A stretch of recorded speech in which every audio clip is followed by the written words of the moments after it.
কলকাতায় থাকলে সকালগুলো এক্কেবারে অলসভাবে শুরু হয়। সকালে ঘুম থেকে উঠে এক কাপ চা খেয়ে বারান্দায় বসেছি। বেশ কিছুটা সময় প্রকৃতির সাথে কাটানোর পরে ঘরে এসে আর্যবাবুকে একটু দুধ খাইয়ে দিচ্ছি।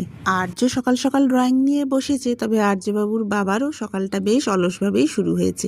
এরপর ব্রেকফাস্ট করে নিয়েছি, আর আজকে দুপুরে একটা নেমন্তন্ন ছিল, শাশ্বতর বন্ধুর ছেলের অন্নপ্রাশন। সেই জন্যই আমরা সাজুগুজু করে পৌঁছে গেছি ইছাপুরে। শাশ্বতর আজকে স্কুলের বন্ধুদের সাথে দেখা হলো, আর আমাদের নিয়ে গেল ওর স্কুলে। আজকের দিনটা শাশ্বতর জন্য একটা ছোটখাটো রিউনিয়ন বলতে পারো। বেশ কিছুটা সময় শাশ্বত ফিরে গিয়েছিল ওর সেই স্কুল জীবনে। যেখানে অনুষ্ঠান হচ্ছে তার পাশেই শাশ্বতর স্কুল। অনুষ্ঠানের মাঝে তাই স্কুলটা দেখে এলাম। আবার অবশ্য চলে এসেছি অনুষ্ঠানে, আর এসেই চলে গেছি টুকটাক মুখ নাড়তে। প্রথমে কিছু পকোড়া খেয়েছি, এরপর অবশ্য খেতে বসে গেছি। সব কিছু জমিয়ে খাওয়া দাওয়ার পরে আর্যবাবু পেয়ে গেছে ওর পছন্দের জিনিস। পুরনো বন্ধুদের সাথে বেশ খানিকটা সময় দারুণ কাটিয়ে বাড়ি